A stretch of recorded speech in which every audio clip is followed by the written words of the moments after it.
60 दिनों तक सियासी विद्रोह छेड़ने के बाद कद्दावर नेता उपेंद्र कुशवाहा ने नीतीश कुमार की पार्टी जनता दल यूनाइटेड को अलविदा कह दिया।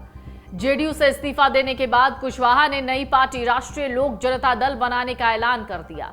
कुशवाहा ने दूसरी बार नई पार्टी बनाई है। 1985 से राजनीतिक करियर की शुरुआत करने वाले उपेंद्र कुशवाहा ने 8वीं बार पलटी मारी, यानी नीतीश कुमार से भी आगे चल रहे हैं। जेडीयू छोड़ने के बाद कुशवाहा ने नीतीश कुमार पर जमकर निशाना साधा, कहा कि नीतीश कुमार एक दो लोगों के कहने पर फैसला लेते हैं।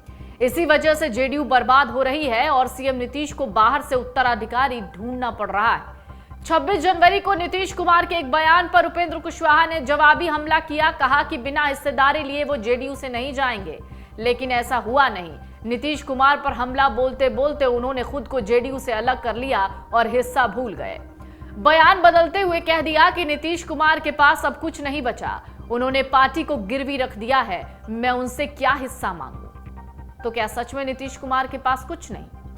फिलहाल ये कहना जल्दबाजी होगी, क्योंकि नीतीश कुमार जनता दल यूनाइटेड के नेता हैं। जेडीयू में अध्यक्ष भले कोई रहे, लेकिन अंतिम फैसला नीतीश कुमार के हाथों में होता है। 2021 में आरसीपी सिंह को हटाकर ललन सिंह को जेडीयू का अध्यक्ष बनाया गया।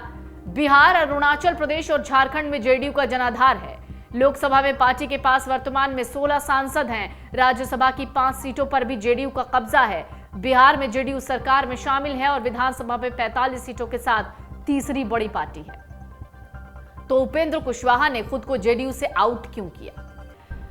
बहुत सारी वजहें हैं। रालोसपा से आए नेताओं का भी उनको साथ नहीं मिला था। दरअसल 2021 में जब उपेंद्र कुशवाहा अपनी पार्टी रालोसपा का विलय कर चुके थे, तो उस वक्त उनके साथ 100 से ज्यादा पदाधिकारी और हजारों कार्यकर्ता जेडीयू में शामिल हुए। अब जब जेडीयू से बगावत कर फिर उन्होंने नई पार्टी बनाने का फैसला किया, तो पुराने सहयोगी छिटक गए।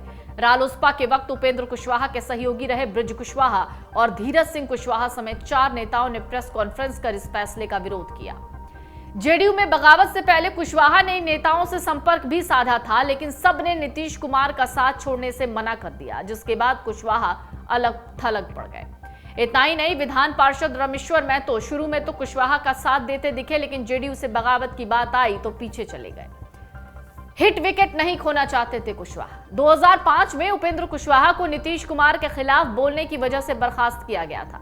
कुशवाहा ही नहीं, नीतीश के खिलाफ बगावत का बिगुल फूका था जॉर्ज फर्नांडिस, शरद यादव और आरसीपी सिंह ने भी, जिनकी भी विदाई बड़े बुरे तरीके से हुई। कुशवाहा नीतीश के साइलेंट किलिंग स्ट्रैटेजी से बहुत अच्छी तरह से वाकिफ हैं। ऐसे में कुशवाहा हिस्सेदारी की मांग के पीछे पड़कर हिट विकेट नहीं खोना चाहते थे। कुशवाहा अगर कुछ दिन और जेडीयू में रहते तो पार्टी भी कोई कदम उठा सकती थी, यानी उनको निकाल सकती थी उससे पहले कि वो निकल गए।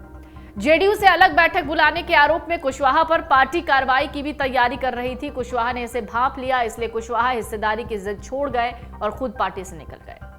कुशवाहा के आरोप को जेडीयू नेताओं ने बिल्कुल सीरियस नहीं लिया था। सत्ता में बने रहने के लिए पिछले 10 साल में नीतीश कुमार भी 4 बार पाला बदल चुके।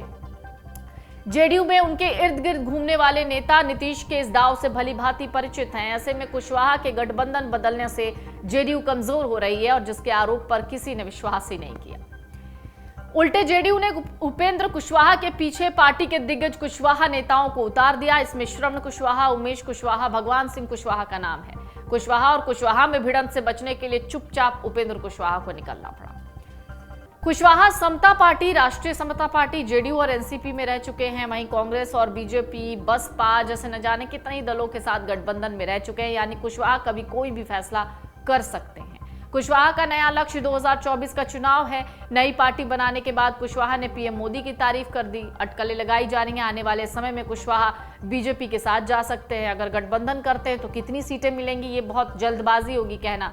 2014 में कुशवाहा को 3 सीटें काराकाट, जहानाबाद और सीतामढ़ी मिली थी। इन वजहों की वजह से भी कुशवाहा जेडीयू में नेताओं को गोलबंद नहीं कर पाए, जिसकी वजह से हिस्सेदारी लेने में चूक गए। नीतीश के लिए कितना बड़ा झटका है ये। दरअसल बिहार में कोयरी कुशवाहा करीब 5% के आसपास हैं। उपेंद्र कुशवाहा को 2014 में करीब 3% वोट मिले। कोयरी वोटर मूल रूप से नीतीश कुमार का जनाधार है। 2020 में हार के बाद नीतीश ने इसे साधने के लिए उमेश कुशवाहा को प्रदेश अध्यक्ष और उपेंद्र कुशवाहा को संसदीय बोर्ड का राष्ट्रीय अध्यक्ष बनाया। अब उपेंद्र कुशवाहा के बाहर जाने से कोयरी वोटरों को साधना नीतीश के लिए थोड़ा मुश्किल हो गया है। बताया जा रहा है उपेंद्र कुशवाहा के इस्तीफे से जो खाली स्थान है, यानी रिक्त विधान परिषद की सीट है, उस पर किसी कुशवाहा को ही नीतीश भेज सकते हैं। तो यहाँ भी उन्होंने एक तरीके से बैलेंस कैटेगरी में डाल दिया खुद को। वहीं उपेंद्र कुशवाहा का लोकसभा की जिन सीटों पर पकड़ है वहां जेडीयू के ही सांसद हैं।